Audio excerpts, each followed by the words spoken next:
The day Peter Bancroft stopped asking questions was the same day they buried his wife in the hard clay earth outside of Laramie, Wyoming, in the bitter October of 1878.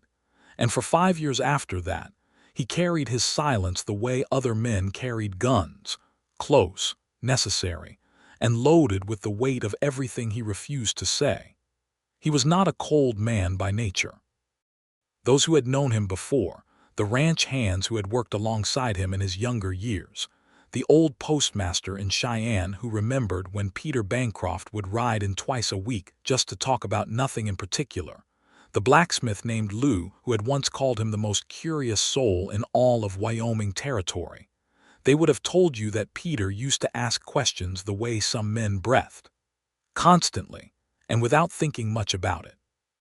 He had asked questions about the weather and about the soil, and about what a person thought of the new territorial governor, and whether a body could survive a winter without a proper wool lining in their boots. He had asked his wife, Clara, on their very first meeting at the Sutter barn dance, what she thought the stars were made of, and she had laughed so bright and clean that he had fallen in love with the sound before he had even properly looked at her face. But Clara was gone now, taken by a fever that came fast and cruel in the spring of 1879, leaving Peter with a 400-acre cattle ranch, a half-finished kitchen addition he had been building for her, and a silence so thick it had calcified around him like a second skin. He was 31 years old when she died. He was 36 now, in the sun-hammered summer of 1884, and he had not asked a single question of any woman in 5 years. Not because he hated women, not because he was cruel or broken beyond repair, but because every time he opened his mouth to form the shape of a question, his throat closed around the memory of all the questions he had never got to ask Clara, and it felt like drowning in a very dry place. He ran his ranch with his foreman, a leathery and good-natured man named Walt Prout, who had been with Peter since before Clara died, and who had the good sense to understand that some wounds you did not press on. Walt managed the hands, a shifting crew of 4 to 6 men depending on the season, and Peter managed the cattle and the land and the business of keeping everything alive and solvent. They had a good operation, not rich, not struggling, honest work with honest results.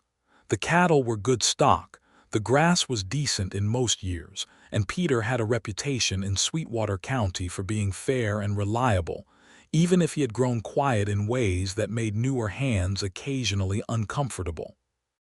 The town nearest to Peter's ranch was a place called Harlow Creek, which had grown up along a tributary of the Sweetwater River over the past decade into something that might generously be called a proper settlement.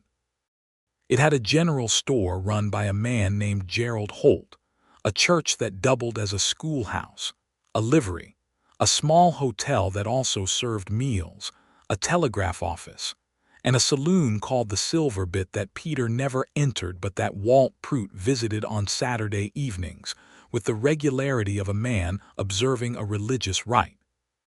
There were perhaps 200 people in and around Harlow Creek, and nearly all of them knew Peter Bancroft's name, and nearly none of them knew what to say to him anymore. It was into this particular world, on a Tuesday morning in late June of 1884, that a stagecoach arrived carrying, among other things, a trunk of books, a crate of medical supplies, and a woman named Ellen Crawford. Peter was at Gerald Holt's general store when the stage came in, buying flour and coffee, and a new set of hinges for the barn door that had been giving Walt grief all spring. He was not paying attention to the stage. He rarely paid attention to things that did not directly concern the running of the ranch. He was standing at the counter, and Gerald was writing up the ticket, and the bell above the door jangled with the particular sharp cheerfulness it always had, and Peter did not look up. What made him look up was not the bell, and not the sound of boots on the wooden floor, and not the voice that said, "Pardon me," to Gerald Holt, though that voice was worth looking up for in its own right. It was clear and direct with a quality to it like water finding its own level, unhurried but purposeful. What made Peter look up was the small and completely undignified crash that followed immediately after, as the woman set her traveling bag down on the counter and caught the edge of a display of canned goods and sent 4 tins of peaches clattering across the floor and spinning under the tobacco shelf. "Oh, for goodness sake," she said, and then she went down on her knees and started collecting the tins before Gerald or Peter had moved an inch, and she set them back on the shelf with quick, competent hands. And then she stood and pushed a strand of dark hair away from her face and looked at Gerald Holt with an expression that was simultaneously embarrassed and completely unapologetic about being embarrassed, which Peter found interesting in a way he could not immediately name. She was somewhere in her late 20s, he judged, with dark eyes that were more brown than black and a face that had seen enough weather to be interesting.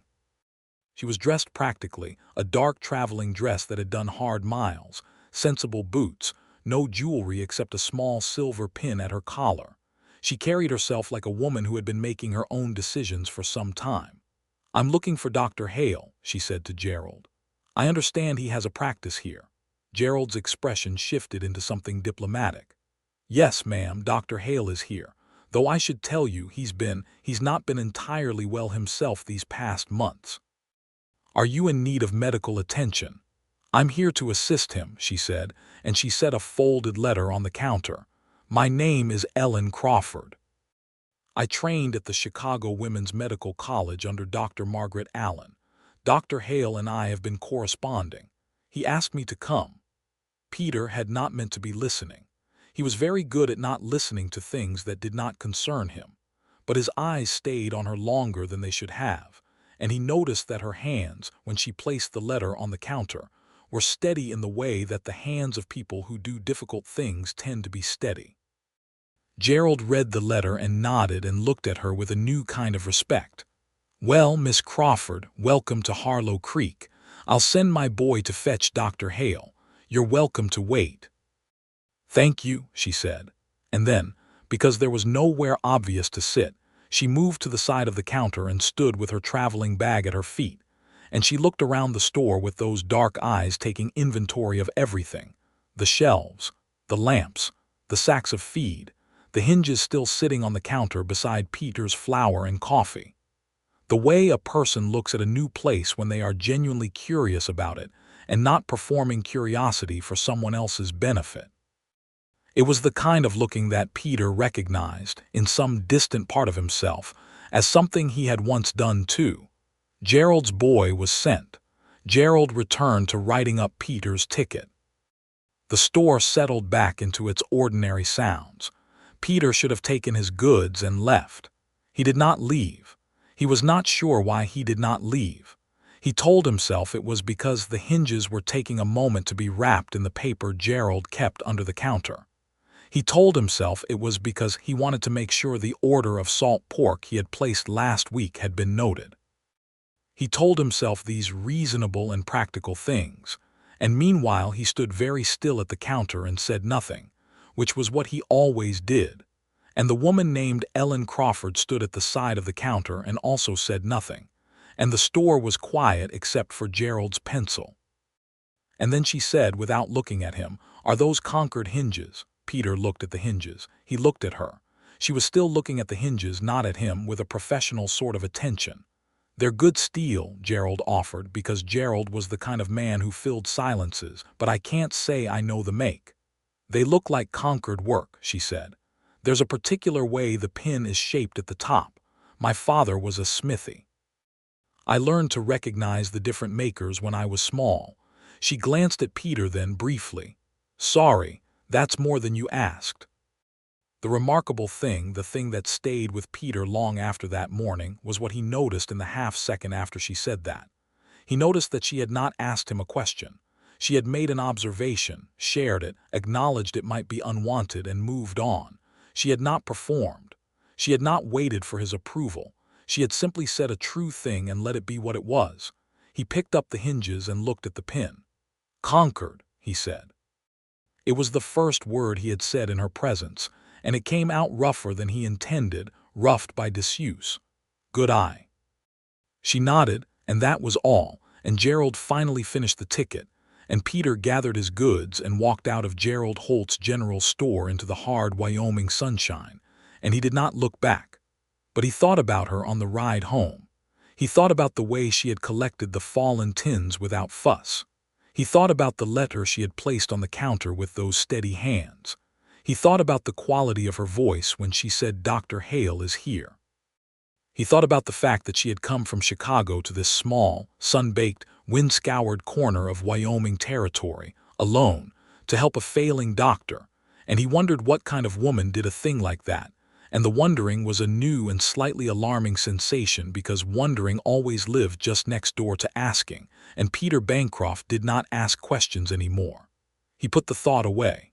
He had a talent for putting thoughts away. He did not put it away well enough. 3 days later, Walt came in from town with the weekly news he always gathered on his Saturday visit to the Silver Bit. Walt sat across from Peter at the kitchen table and poured himself coffee and said, in the casual way he had, "They say Dr. Hale is worse off than anybody knew. His hands shake too bad to stitch a wound. He can barely hold a pen. Folks are saying that woman doctor is the only reason the clinic is still open." Peter said nothing. "Goes by Miss Crawford," Walt continued. "Ellen Crawford from Chicago. Apparently she's sharp as a new blade and twice as careful, and she doesn't stand for nonsense. And old Gruber tried to tell her she had no business treating his boy, and she told him straight out that his boy had an infected splinter that would kill him in a week without proper care, and he could either let her treat it or he could drive 18 hours to the nearest real doctor and take his chances." Walt smiled. "Gruber let her treat it. Boy's fine." Peter wrapped his hands around his coffee cup and looked at the table. "She's boarding at the hotel," Walt added, without any inflection that suggested this information was meant to mean anything particular. "Mrs. Hooper gives her a room and she pays for it with some of what the county pays the clinic." Peter looked at Walt.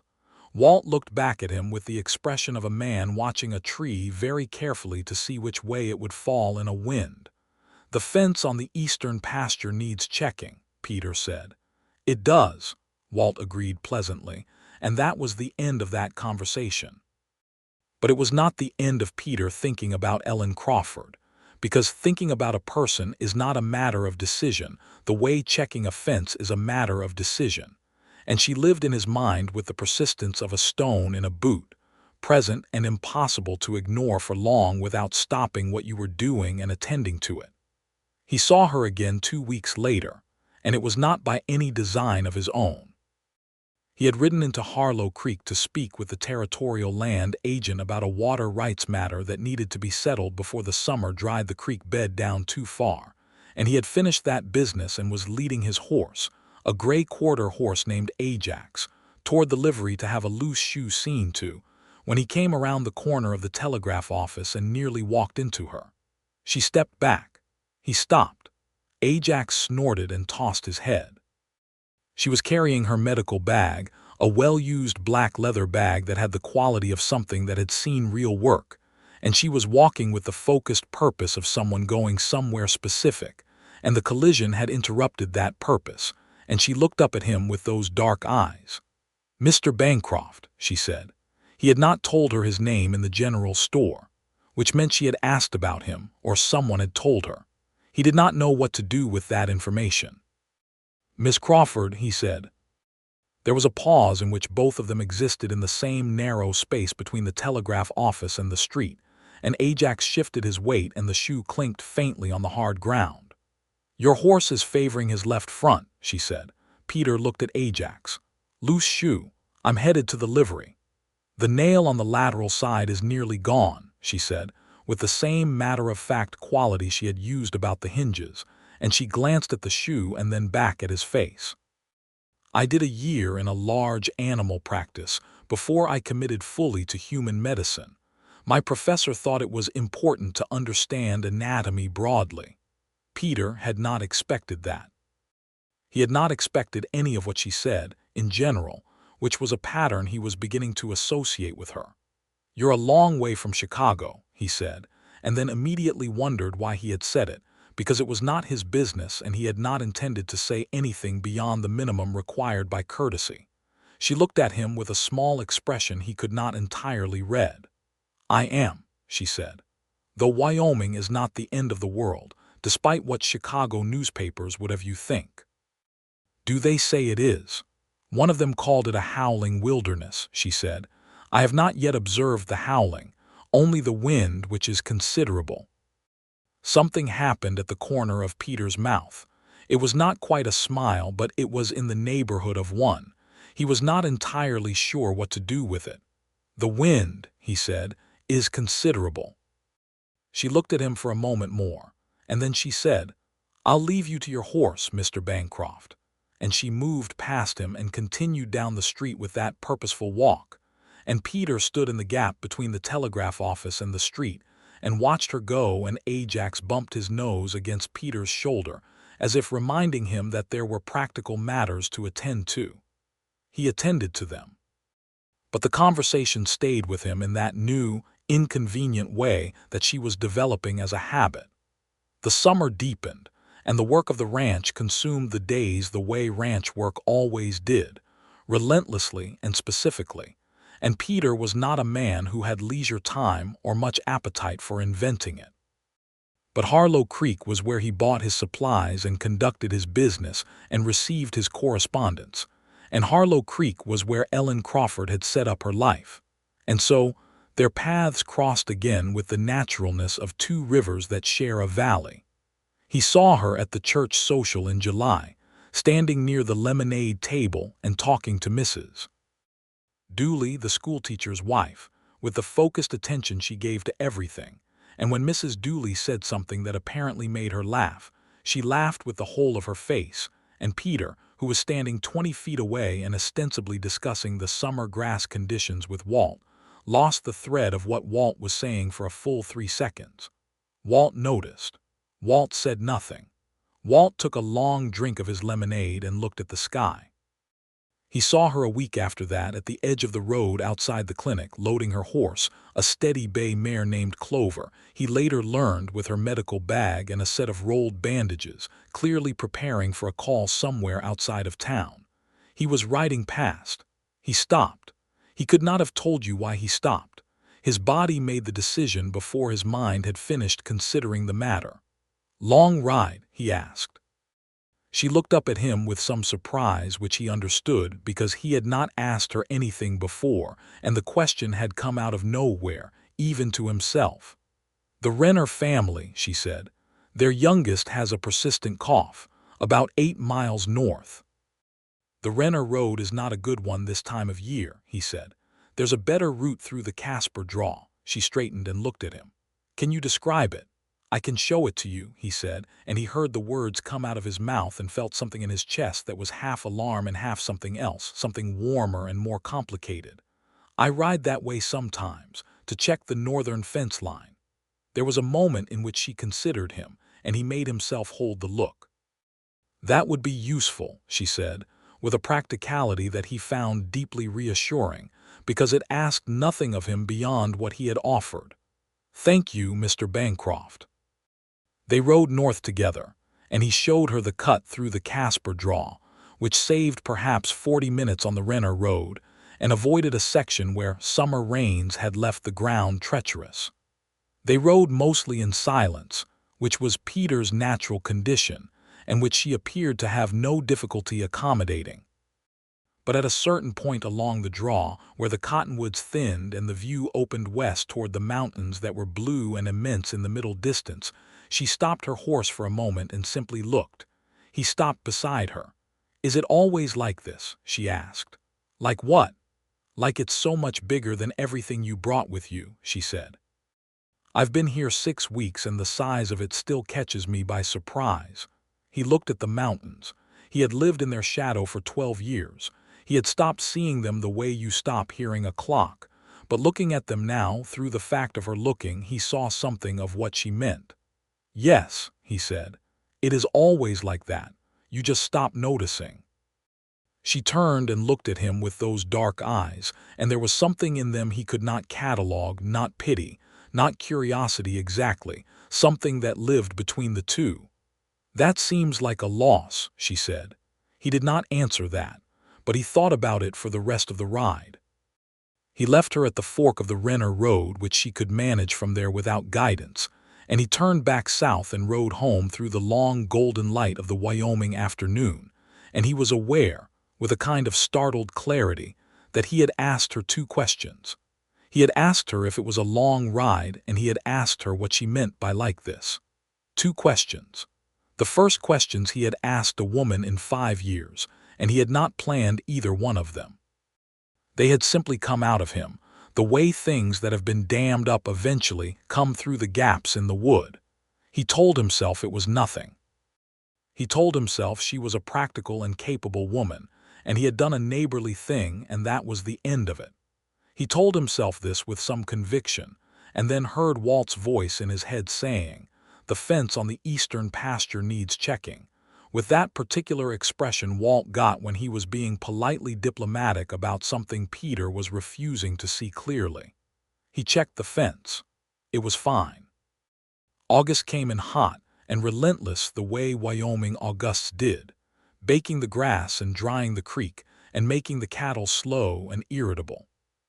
Peter worked through the heat the way he worked through everything, steadily and without complaint, and he tried to keep his mind on practical things. He failed at this more often than he had failed at anything in 5 years. He found himself, against all prior habit and inclination, riding into Harlow Creek on days when there was no pressing errand.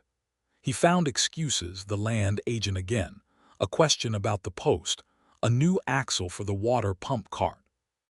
Walt looked at the axle when Peter brought it home and turned it in his hands with a neutral expression and said, "This axle looks nearly new." And Peter said, "It is new." And Walt said, "The old one was working fine." And Peter said, "This one is better." And Walt put the axle down with the careful movements of a man who is working very hard not to smile. On these unnecessary visits to Harlow Creek, he saw Ellen Crawford sometimes, and sometimes he did not. When he did not, he told himself he was relieved. When he did, he told himself it was coincidental.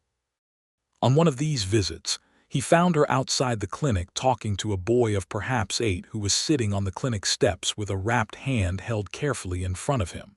And the boy was trying very hard not to cry. And Ellen was crouched down to his level and talking to him in a low, level voice. And whatever she was saying was working. Because the boy's jaw was unclenching and his shoulders were dropping, and he nodded twice, and she nodded back at him with a seriousness that took the boy's seriousness seriously, which is not always what adults do with children, and Peter watched from across the street for a moment that he would later be somewhat embarrassed to remember the length of.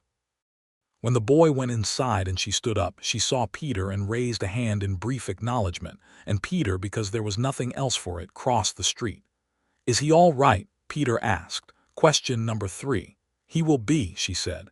He was telling himself he wasn't allowed to be scared because his father says men don't show pain. I told him that his father might be wrong about that particular point. Peter looked at the clinic door. What did he say? "He said he thought his father was probably wrong about a few things," she said, and the look on her face was complicated, sympathetic, and a little tired and quietly frustrated, in the way of a person who encounters a preventable problem repeatedly and cannot do much about the cause of it, only the symptoms. "I see that quite a bit.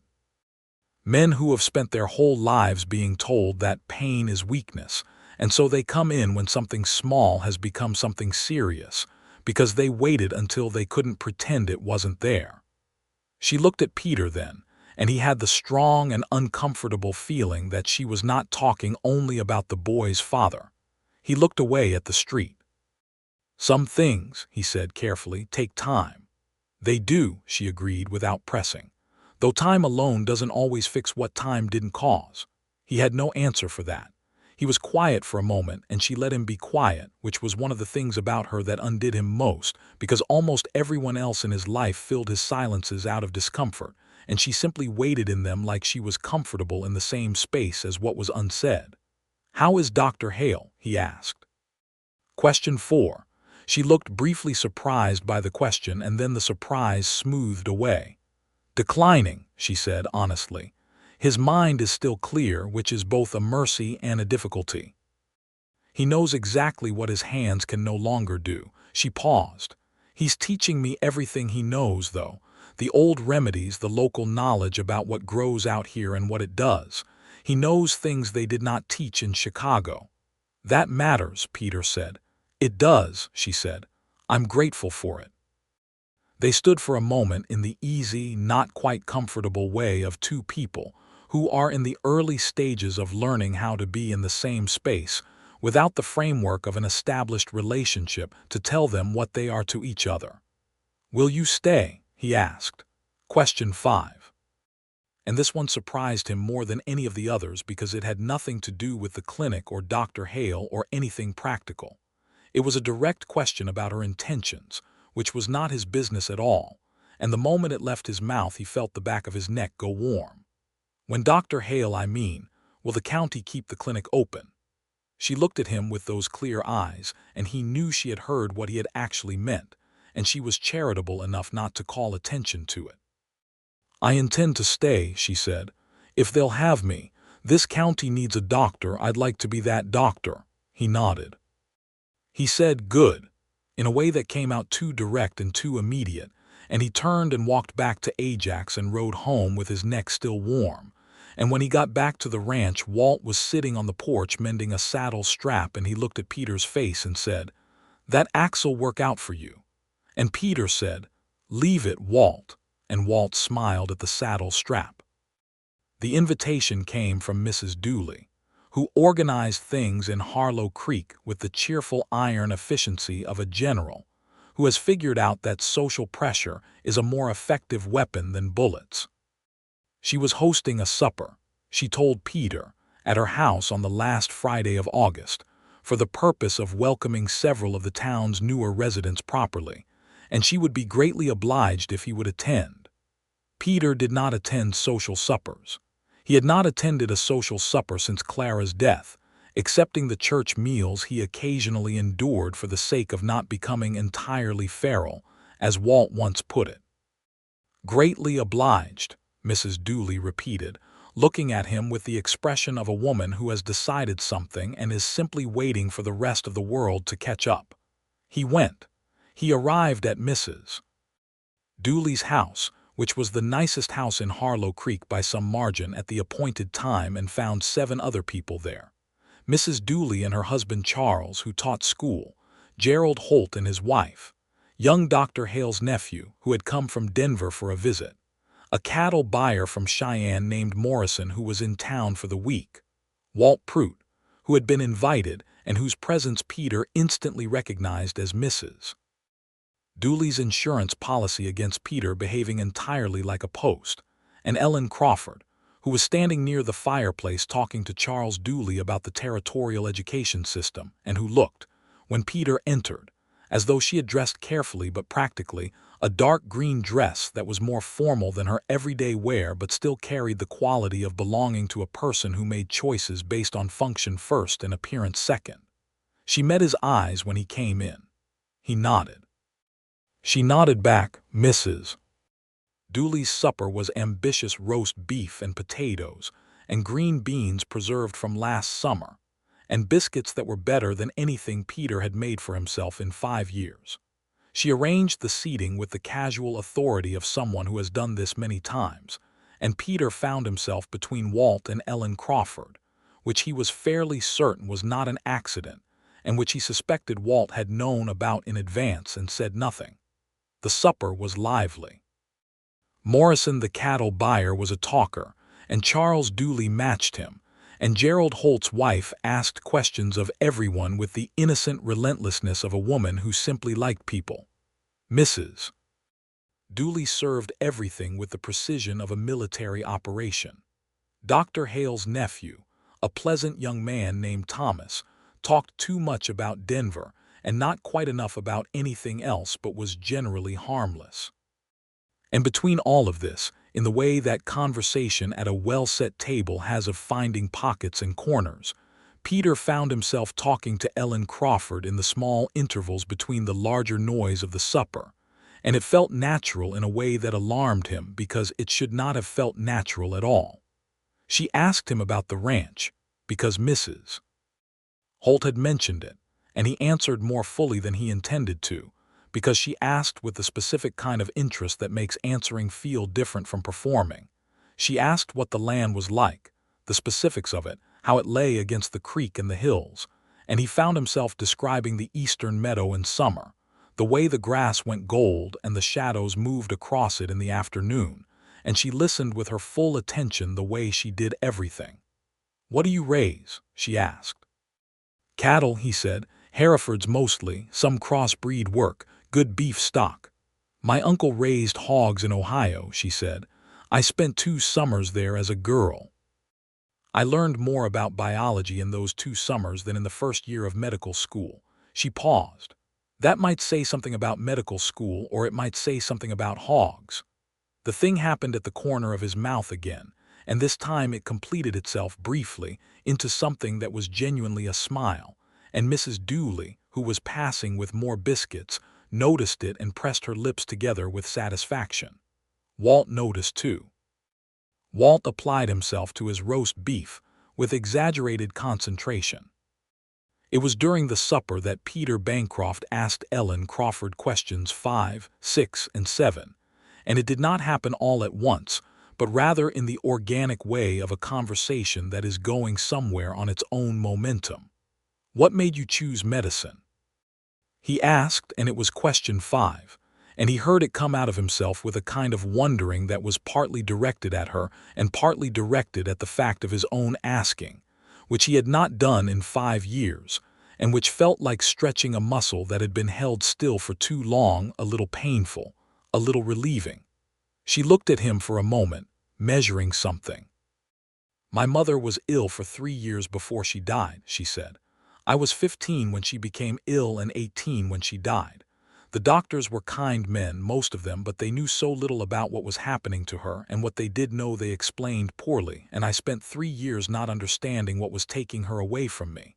I decided I wanted to be the person who could explain, who could know." He was quiet for a moment. "I'm sorry," he said, "about your mother." "Thank you," she said, without the deflection that people sometimes use to move past condolences. She received it plainly. "What made you choose ranching?" "My father ranched," he said. "And his father before him, but it wasn't only that. I always liked the particularity of it. You know exactly what you've done at the end of a day, whether you did it well or not. That matters to you," she said. "The knowing." "Yes," he said. "Me too," she said, and they looked at each other for a moment that lasted slightly longer than the conversation required. "Do you miss Chicago?" he asked. Question 6. And this was the most directly personal question he had asked her, and he knew it, and he watched her face to see how she received it.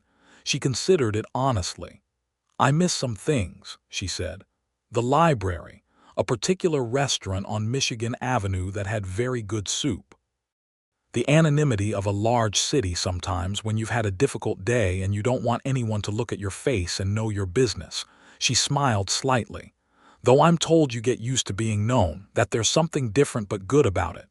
"Who told you that?" "Mrs. Dooley," she said, "who seems to be right about most things." "She is," Peter said. "It would be unwise to argue with her."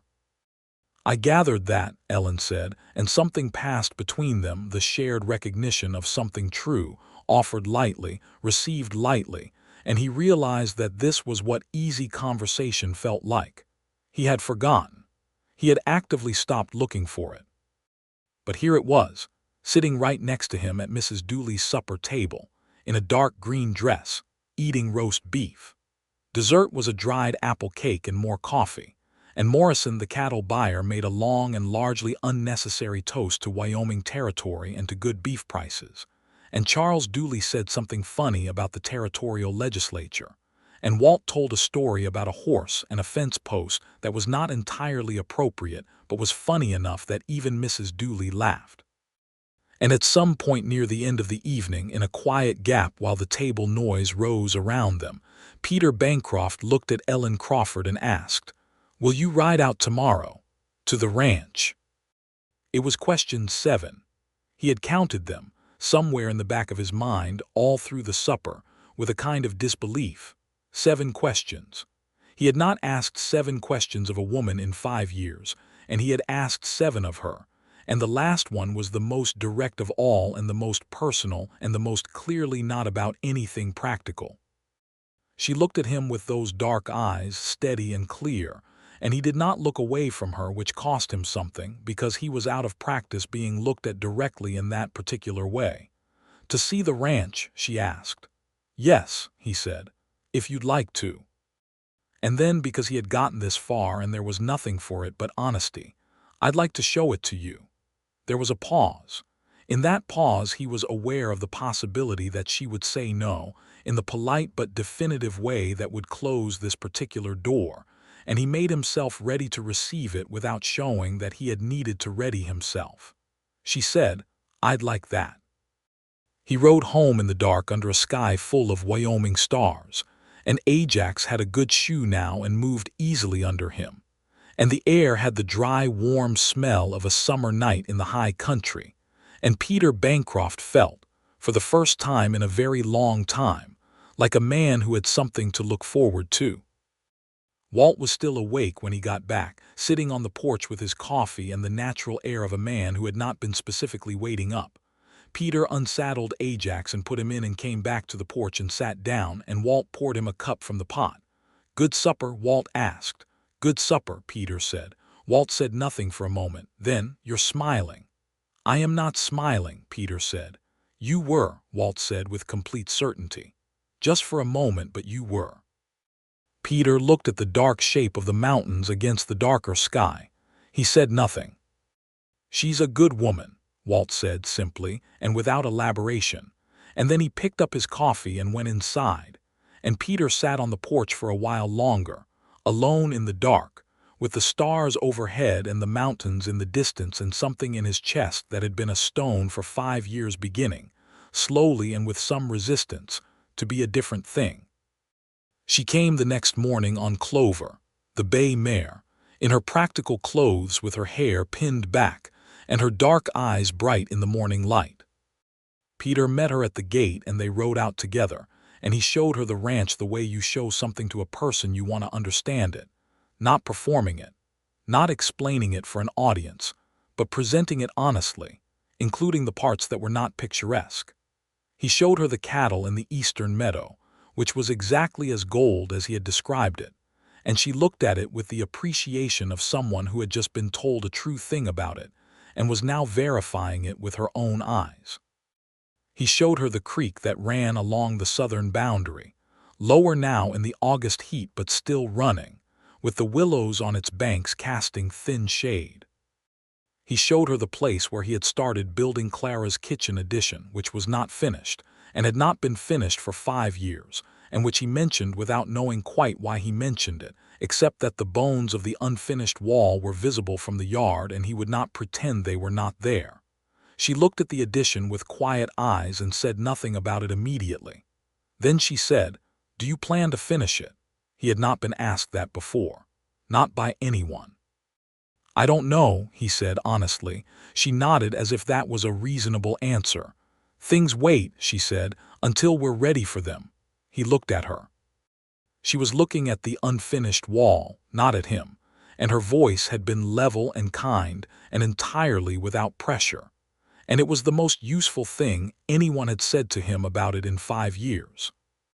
They walked the horses along the fence line past the western field, and she asked him about the land, about the water rights and the grass management, and the way the weather moved through the valley, and he found himself explaining things that he had not explained to anyone because he had assumed no one would care, and she listened with the precision she brought to everything, asking follow-up questions that showed she had actually heard what he said.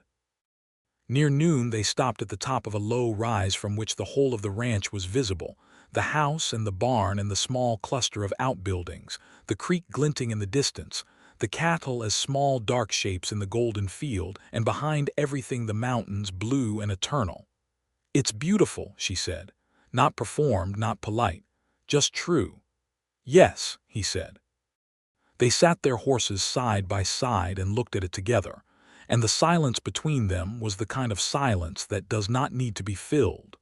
Then she said, quietly, "My mother used to say that the measure of a place was whether it made you feel small in a good way or a bad way. This makes me feel small in a good way." He turned to look at her profile against the wide sky. He said before he could stop himself, "Clara, my wife, said something like that the first time she saw it." It was the first time he had said Clara's name out loud to a person who was not Walt or the land agent dealing with the property records in longer than he could clearly remember. The name sat in the air between them, and he did not take it back. Ellen turned and looked at him. Her expression was not pitying, and it was not uncomfortable, and it was not what he had expected, which was some version of the careful delicacy people used around the subject of dead wives. It was simply open and attentive and real. "She sounds like she was someone who saw things clearly," Ellen said. "She was," Peter said. "She was a very clear-eyed person." He paused. "It was the first thing I loved about her, and also the thing that made it so hard when she was gone, because the world without her was less clearly lit." Ellen was quiet for a moment, and then she said, "I understand that," and he believed she did.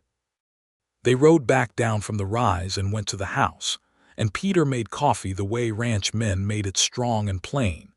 And Ellen sat at his kitchen table without apology for being in a man's kitchen, and drank the strong plain coffee, and they talked until the afternoon was old, and the light was slanting gold through the windows.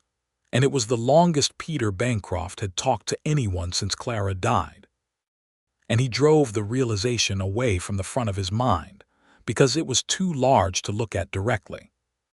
She left before supper, because she had rounds at the clinic in the late afternoon, and she rode out through the gate and down the road toward town, and Peter stood in the yard and watched her go, and Walt appeared at the barn door with a piece of harness in his hand, and the studied expression of a man who is pretending very hard to look at a piece of harness. "Say nothing," Peter said. "Wasn't going to say a word," Walt said, and went back into the barn, and Peter heard him laughing quietly to himself as he went.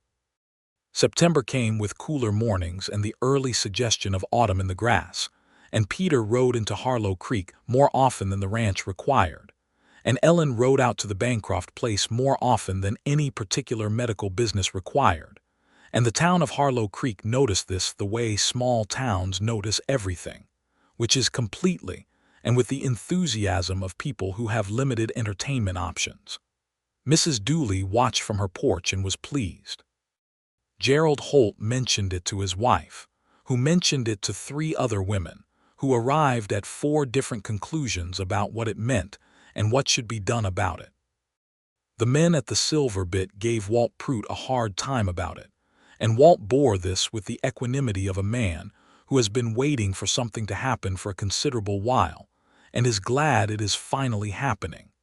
Peter was aware of all of this, distantly, and chose not to attend to it because attending to it would have required him to define what was happening, and he was not ready to define it. He only knew that when he was with her, he was different than when he was not, more present, more awake in his own life, more willing to say things out loud that he had only said to himself for years. He knew other things too, that he admitted only in the privacy of his own mind. He knew that she was the most capable person he had met in a long time, and that her capability did not diminish her warmth but came alongside it. He knew that she was brave in the specific and unglamorous way of a person who simply does the hard thing when the hard thing needs to be done, without making speeches about it. He knew that she laughed with her full face and her whole self when something was genuinely funny, and that this was not common. And he knew that when she was near, the world had more clarity than it did when she was not, and this recognition landed in him with the particular weight of something he recognized from before, from a long time ago, and he understood what it was, and it frightened him. He said nothing. In late September, Dr. Hale died. It was not unexpected. Ellen had known for weeks that it was a matter of time, but the death of a person you have come to care for always arrives with a weight that knowledge cannot fully prepare you for. Ellen was with him when he died at 2 in the morning in his room above the clinic, and she sat with him until the end, and then did what needed to be done and then sat alone in the clinic downstairs until the dawn came. Peter heard of it when Walt came back from town the next afternoon. He was in the barn when Walt told him, and he set down the tool he was holding and did not pick it up again immediately. "How is she?" he asked. "Mrs. Dooley says she's carrying on," Walt said. "Opened the clinic this morning. Saw 4 patients, but Mrs. Dooley says she looked like she'd had a hard night and had decided not to mention it." Peter finished what he was doing in the barn. He had supper. He went to bed. He lay awake looking at the ceiling and thought about sitting alone in the small hours of the morning after something important was gone, and he understood the quality of that particular darkness better than most, and he thought about her carrying the weight of it alone, because that is the way some people are built, to carry their hard things in private. In the morning he saddled Ajax and rode to Harlow Creek. She was at the clinic, as Walt had said she would be, because she was the kind of person who went to the place where she was needed even when she was not at her best. She was at the desk in the front room writing up the case notes that Dr. Hale had always insisted be kept, and she looked up when Peter came in, and he saw in her face what he had known he would see, the contained and careful look of a person who has kept themselves together through a hard thing by keeping themselves very busy and very controlled. He had sat across from that look in the mirror for a year after Clara died.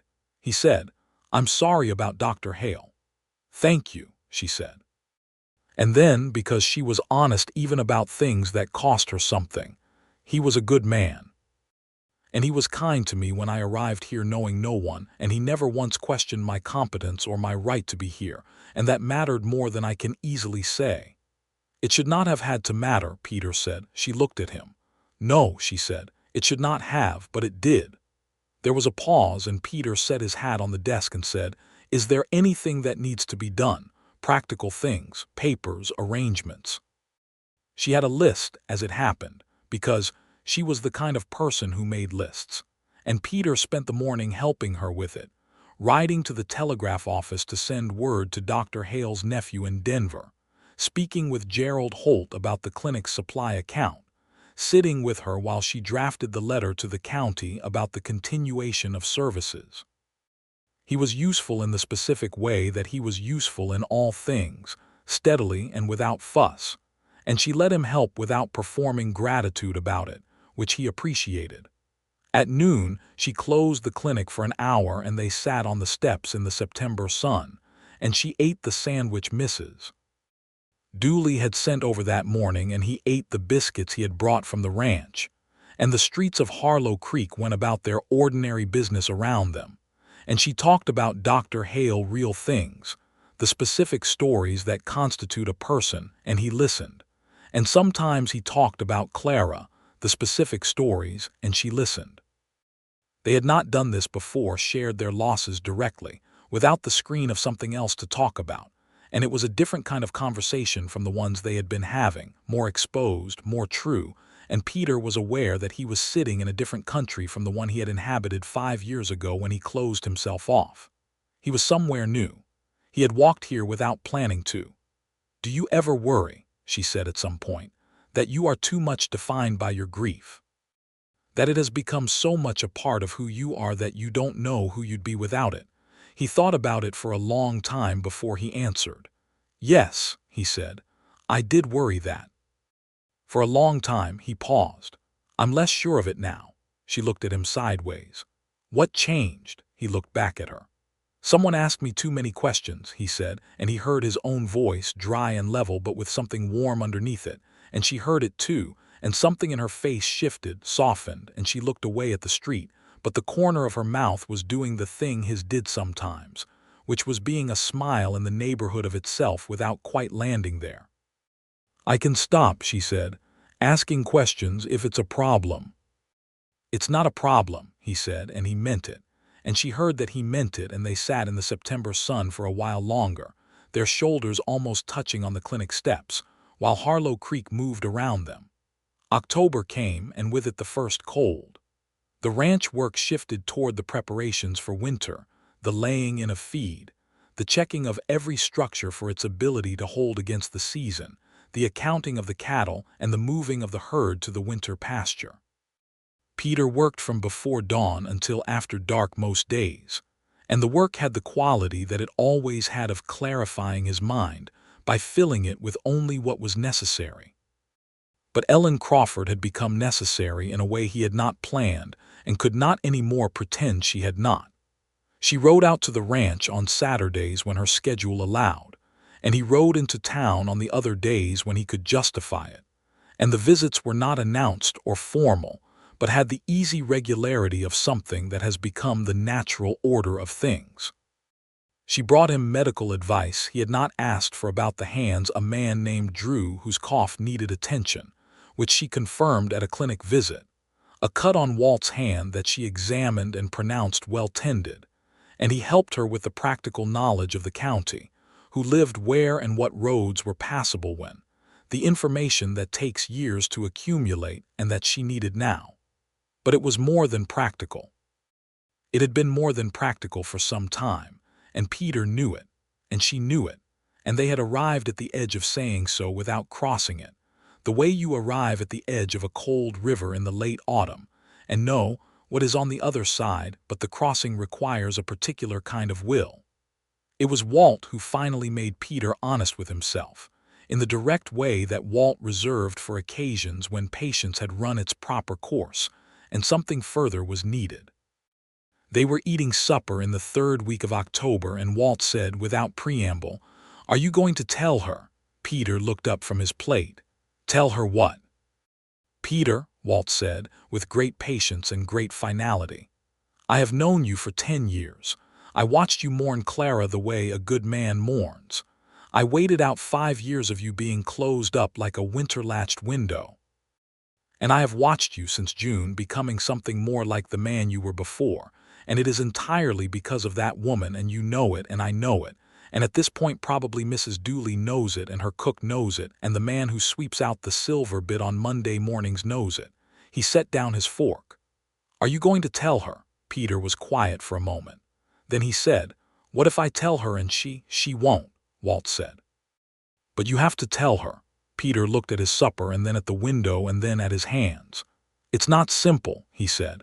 "It's not simple," Walt agreed. "It's the most complicated thing there is, but you've been quiet long enough, Pete. You've earned the right to say something." He did not go the next day, because he spent the next day having an argument with himself that resolved nothing, and then spent the following day having the same argument again with slightly different phrasing. By the third day he was tired of arguing, and had reached the conclusion that Walt had reached in approximately 30 seconds, which was that if Peter Bancroft had something to say, the only way to say it was to go say it. He rode into Harlow Creek on a Thursday morning in late October when the sky was the particular iron blue of a Wyoming autumn, and the mountains had their first snow on the high peaks, and the road crackled under Ajax's shoes with the beginning of frozen mud. He found her at the clinic, where she usually was on Thursday mornings, and she looked up when he came in and started to say something ordinary about whether something had happened or whether someone needed medical attention, because those were the categories in which people usually came through the clinic door, and Peter held up a hand, just briefly, to interrupt the categories. She stopped. She looked at him with those dark eyes, reading his face with the clinical precision she brought to reading everything. He took his hat off. He held it in both hands. He said, "There are things I have not said that I should have said, that I've been not ready to say." He stopped. He looked at her. "Ready now." Ellen Crawford set down her pen and folded her hands on the desk and gave him her full attention, the absolute undivided quality of her attention that she gave to everything important, and he had her full attention, and it was terrifying and clarifying in equal measure. He said, "I have not been alive, really, since Clara died. I have been working and managing and getting through, but I have not been present, in the world. I had stopped being curious about things, about people." He paused. "You made me curious again. I don't think you meant to. I think you're simply someone who is curious yourself, and it's contagious, I suppose." He heard how inadequate the word was. "What I mean is, I ask you questions. I ask you things I have not asked any woman in 5 years, and I do it without thinking, because you are someone who makes the question feel natural, who makes the wondering feel like something I should be doing rather than something I lost the right to when Clara died." He stopped. He looked at her. She had not moved, and her expression was doing several things at once that he could not fully read, which was not unusual, but the central thing it was doing was open, and that openness made it possible for him to continue. "I don't want to stop," he said, "being curious about you, asking. I want to know more things. About what you think about the mountains and about medicine, and about what you want your life to look like in 10 years and whether you're happy and what scares you and what you love." He took a breath. "I want to ask all of it, and I want to be the person you ask things of in return." He held her look. "I am telling you this because Walt told me to stop being a coward, and because he was right, and because I am 36 years old and I have been a coward about this for 4 months, and that is long enough." Ellen Crawford looked at him for a long, full moment. He stood in the silence of it and did not look away.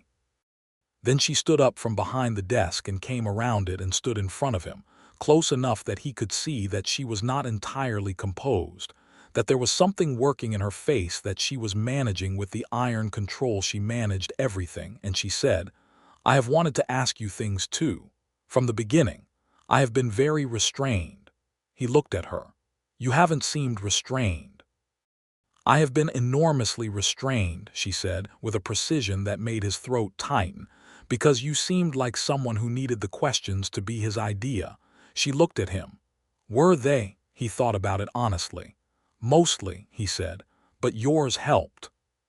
Something in her face completed its transformation into the full, unguarded smile, the one she had when something was genuinely funny or genuinely good, and he had been watching for that smile for 4 months, and it hit him now with the force of something he should have been prepared for and was not.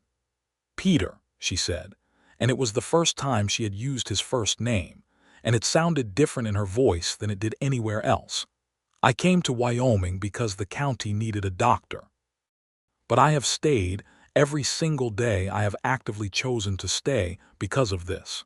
She indicated the space between them with a small movement of one hand. "Because of what this has been becoming. And I want to say that clearly, because you have been very brave just now in saying what you said, and you deserve a clear answer." He reached out and took her hand, the steady, capable hand he had first noticed on the counter of Gerald Holt's store, and held it, and she held his back, and they stood in the clinic with the October light coming through the window and the whole of their careful, arriving thing between them. He kissed her. He kissed her the way a man kisses someone when he has been talking himself out of kissing them for 4 months, and has finally, on the strength of good advice and good sense, stopped talking. And she kissed him back with a directness and a warmth that was entirely consistent with everything he knew about her, which was that when she committed to something, she committed without reservation. When they separated, he was holding both her hands and she was looking at him with an expression he had not seen on her face before, something younger than her usual composure, something that had the quality of relief and arrival together. "7," she said.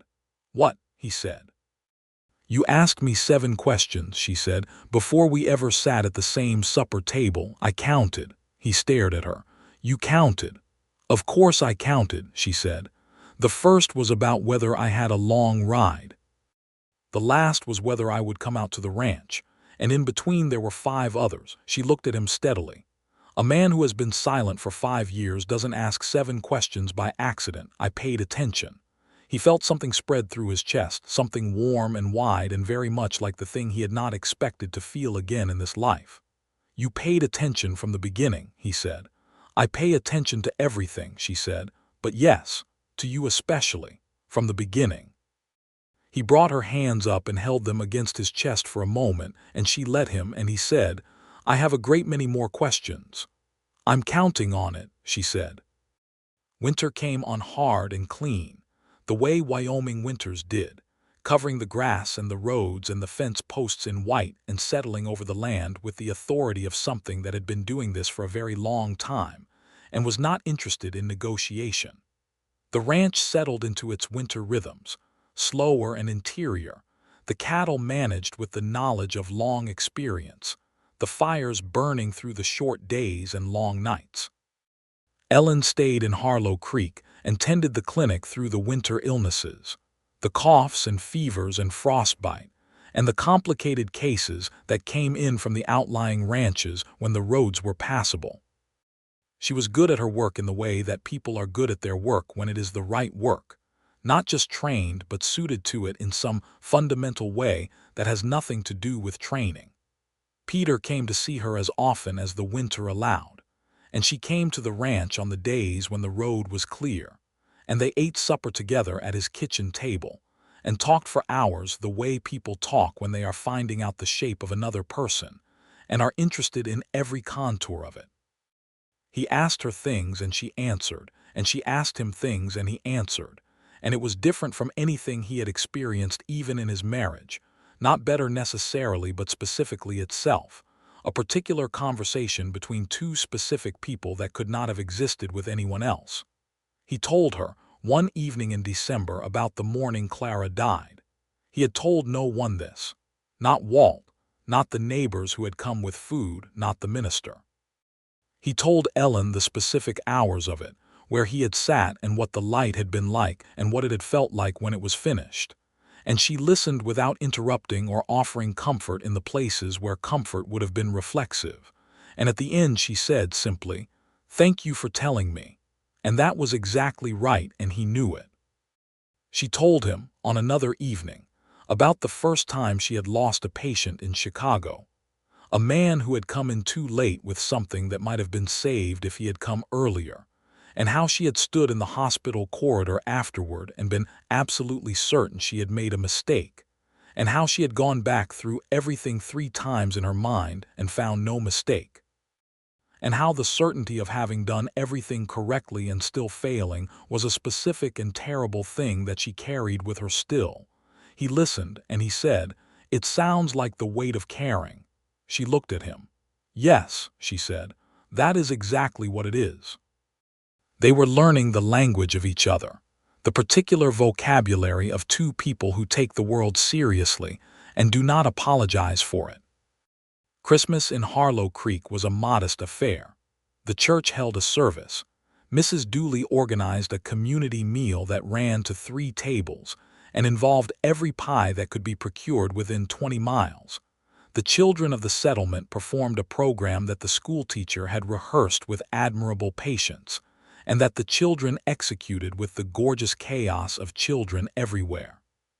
Peter and Ellen sat together at the community meal, and it was understood by everyone present.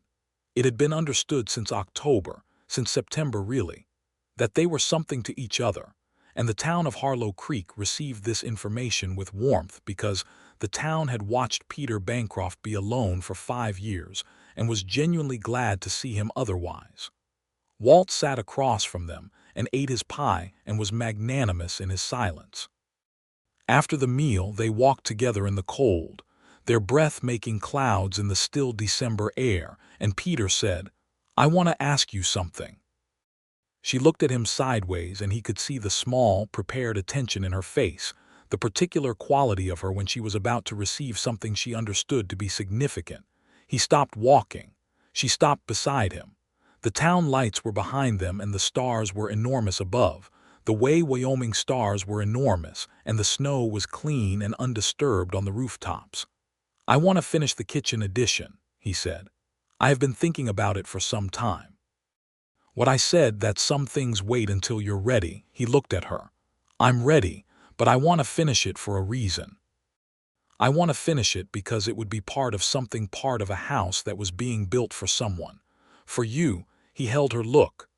"I want you to marry me, Ellen. I want to be whatever you decide the next part of your life will be. I want to be in it with you, if you'll have that." Ellen Crawford looked at Peter Bancroft, there in the December night of Harlow Creek, Wyoming, in the year of 1884, with the stars overhead and the cold air between them, and 5 years of his silence and 4 months of his questions, and the whole of what they had built together in the balance. And she took a long breath. And then she said, "Yes." And then he pulled her close, there in the cold and the starlight, and she went. And they stood together under the Wyoming sky with the warmth between them that has nothing to do with the weather and everything to do with two people arriving, finally, where they were always going to arrive. The wedding was in March, when the worst of the winter had broken and the first suggestion of the spring was in the ground, though the mornings were still cold and the snow still lay in the hollows where the sun didn't reach. Mrs. Dooley organized it with the focused efficiency she brought to all organizational matters, and the church was full because the whole of Harlow Creek came, which was not a large number of people, but felt like a great many when they were all in one room expressing goodwill. Walt Prout stood beside Peter with the expression of a man who had been waiting for this for some time, and was not bothering to conceal his satisfaction.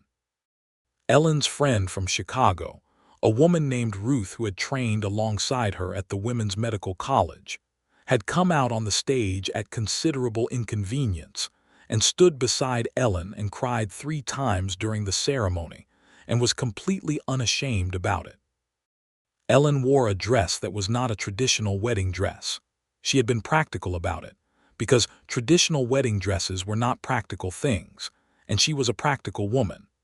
But it was the most beautiful dress she owned, a deep blue with small cream buttons at the cuffs, and she wore her dark hair down for the first time Peter had ever seen it down, and he looked at her when she came through the church door and felt his breath leave his body and return in a different order than it had left.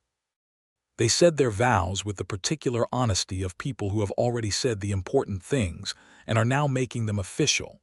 And when Peter took her hand in front of the minister and the congregation of Harlow Creek and made his promise, he felt the whole of the 5 years of silence turn in his chest and become something else, not erased, not forgotten, but transmuted, the way iron becomes something more useful when it is properly worked. The minister pronounced them and said he could kiss his bride, and Peter kissed his bride, and Walt led the applause, and Mrs. Dooley cried, and Gerald Holt's wife cried, and Ellen's friend Ruth cried again, and Charles Dooley shook his head at this display of collective emotion and appeared to be moved anyway. They had a wedding supper at Mrs. Dooley's, which was the finest meal Harlow Creek had collectively produced in years, and they danced after. The hotel had a fiddle player who came in for occasions, and Peter danced with his wife, which was something he had not done with anyone since Clara's last birthday, and the dancing was nothing fancy, just the plain figures of a frontier reel, but Ellen danced with the same unself-conscious commitment she brought to everything. And by the end of the evening, his face hurt from the unfamiliar exercise of smiling so much. Walt drove them home to the ranch in the wagon, under the stars, because it was too cold and too dark to ride, and at some point on the drive Ellen fell asleep against Peter's shoulder with the complete trust of someone who has made a decision and is entirely at peace with it. And he held her there, in the cold and the dark and the rocking of the wagon, and Walt drove in companionable silence, and the stars were everything overhead, and Peter Bancroft was fully present in the world, alive in it, asking questions and receiving answers for the first time in 5 years. Spring opened the land and filled the creek and brought the grass back green in the eastern meadow, and with it came the work of the first spring on the ranch as Peter and Ellen together, which was different from all the previous springs in the way that everything is different when you are doing it with someone. Peter finished the kitchen addition. He worked on it in the evenings and on the Sunday afternoons when the weather was suitable, and Walt helped, and 2 of the hands helped when they could, and by May the addition was properly done, with the shelves Clara had wanted and the window over the sink that let in the morning light, and it was finished for someone, for Ellen, who moved through it with the matter-of-fact pleasure of a person who appreciates good work without making a ceremony of it. Ellen kept the clinic going through the spring and into the summer, riding into town 4 days a week, and managing her cases with the organized precision that had made her reputation in the county. She was known now, genuinely known, the way you are known in a small place that has seen you work, that has sat across from you when things were hard and watched how you handled them. She was the doctor of Harlow Creek, and she was also Peter Bancroft's wife, and she held both of these things as equal parts of who she was, and the town of Harlow Creek came to understand over time that she was not going to choose between them and respected her for it. There were adjustments, as there always are when two independent people with established ways of doing things learn to share a life. Ellen had opinions about how the household supplies were organized that differed from Peter's operational indifference to the matter. Peter had deeply held views about when and how the morning coffee should be made that Ellen found initially baffling, and then charming, and eventually adopted herself.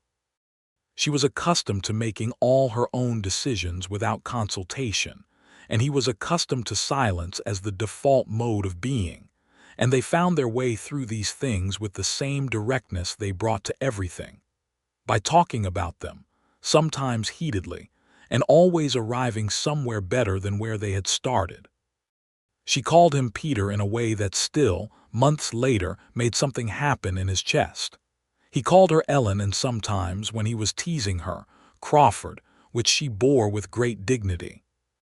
She was capable in the house and at the clinic and on horseback and in conversation and in argument, and she was good company in a silence, and she laughed with her whole face, and she asked him things that made him think in new directions, and she received his questions with the openness that had first struck him in Gerald Holt's store, and she was the best person he knew, and he told her this, sometimes, in the plain and direct way that was the only way he knew how to say things. And she received it with the same plain directness. "You are the best person I know," he told her, one evening in the summer, sitting on the porch after supper with the mountains doing their particular thing in the long golden light. She looked at him. "You need to meet more people," she said. "I'm serious," he said. She looked at the mountains. She said quietly, "So am I about you." And then, because she was also a person of plain directness, "I love you, Peter." He had known this, in the way you know things that are made clear by accumulated evidence, but hearing it said plainly in her voice was something else. He reached over and took her hand and held it. "I love you, Ellen," he said. And it was the plainest true thing he had said in a very long time, and it sat in the evening air and was simply true, without drama or complexity or qualification. Just true. They sat on the porch until the mountains went dark, and the stars came out over the ranch, and the horses moved quietly in the corral, and the house behind them with its finished kitchen addition and its two lives arranged carefully inside it, held its warmth against the cooling night. In January of 1886, Ellen told him she was expecting a child. She told him in the morning, at the kitchen table with her coffee in her hands and the winter light coming through the new window, and she told him the way she told him everything, directly and with full clarity. He set down his cup. He looked at her. He said, "Are you well?" because he was a man who had learned to ask, and because she was the most important person in his world, and because he knew enough about the uncertainty of things to take nothing for granted. "I am very well," she said, and she was looking at him with that open expression, and in it he could see both the professionalism. She had assessed this clinically. She knew what she was talking about, and the other thing, the personal and unguarded thing, the feeling underneath the capability. He stood up from his chair and came around the table, and she stood up and he held her. And they stood in the kitchen that he had finished for her, with the winter outside the window and the warmth inside it. And he felt the enormous and slightly terrifying privilege of this, of being a man who had closed himself off and had been opened again, who had stopped asking questions and had been made to ask them, who had come back from the far country of his own silence into a life that was full and present and more than he had dared to want. Their son was born in September of 1886, in the last heat of the summer, at the ranch house that was now fully a home. Ellen managed the birth with the calm authority she brought to all medical situations, including the ones involving herself, and Peter sat with her through the hours of it and held her hand when she allowed him to hold it, and was available and present in all the ways she needed him to be. They named the boy James for Peter's father, and added Crawford as his middle name, because Ellen's name was part of who he would be. And Walt Prout held the baby with the careful reverence of a man who has never expected to hold a baby, and is astonished by how complete a thing it is, and cried discreetly, which Peter noted and said nothing about because he himself had done the same thing approximately 3 minutes earlier. James Crawford Bancroft was born healthy and loud in the way of healthy babies, and he grew with the particular velocity of children who have good air and good food and two parents who are fully alive in the world, asking questions of it and of each other, and as he got old enough to formulate them, of everyone around them.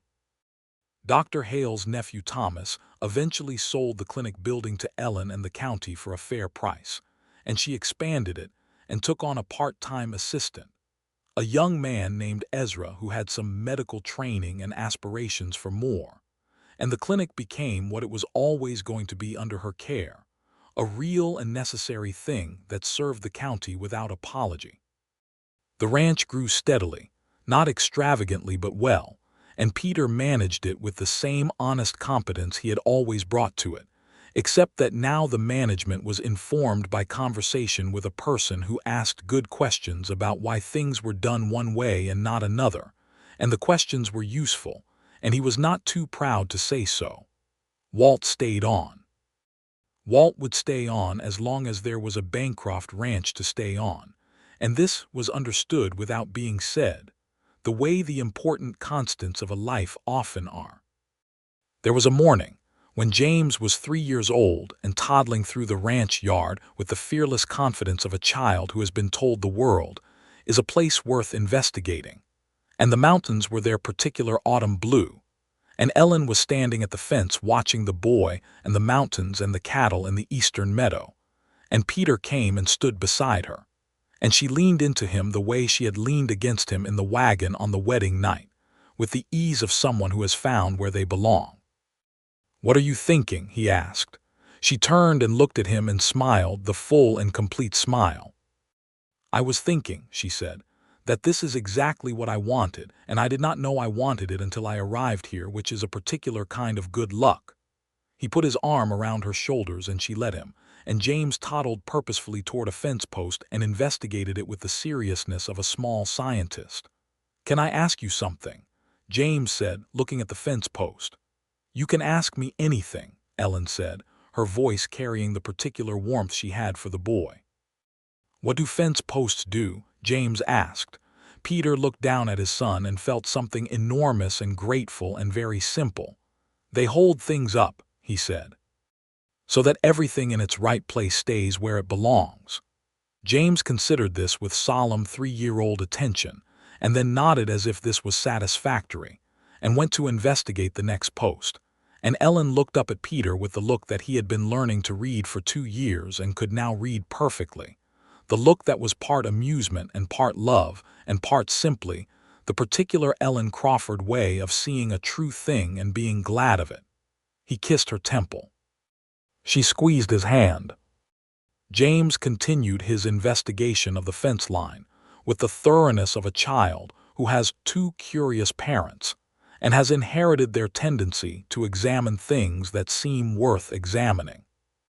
The summer after James turned 4, Ellen told him there was another child coming, and this one, born the following spring, was a girl they named Clara, because it was right, because it honored what had come before and the loss that was part of how Peter had become the man he was, and because Ellen had suggested it quietly one evening and Peter had looked at her for a long moment and then said yes, with his whole heart, and no further conversation was needed. Clara Bancroft was born in April, into a Wyoming spring that was green and cold and full of birdsong, and she had Ellen's dark eyes and Peter's stubborn mouth and James's exact opinion of her, which was that she was the most interesting thing that had ever arrived at the Bancroft ranch, and he was correct. The years settled into themselves in the way that good years do, not without difficulty, not without the ordinary weight of hard winters and lean seasons, and the specific challenges of a medical practice in a frontier county and a cattle ranch in Wyoming Territory, but with the quality of a life that is genuinely and fully lived, with two people at the center of it who ask each other questions every day and receive the answers with attention and care. Peter never stopped asking questions. He asked Ellen about her work and her thinking and her opinions on the things that mattered and the things that were merely interesting. And she answered him with the directness he loved. And she asked him the same kinds of questions, and he answered her. And between all this asking and answering, they built something that neither of them would have been able to construct alone.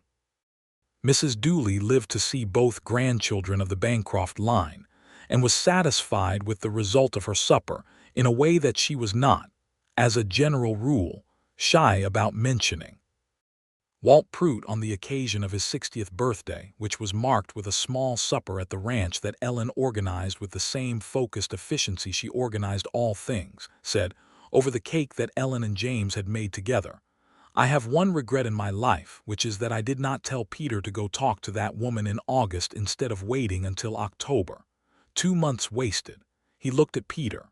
2 months, Peter said. "You told me to stop being a coward." "In October," Walt said. "Could have told you in August, should have. Those are 2 months of good supper conversation we'll never get back."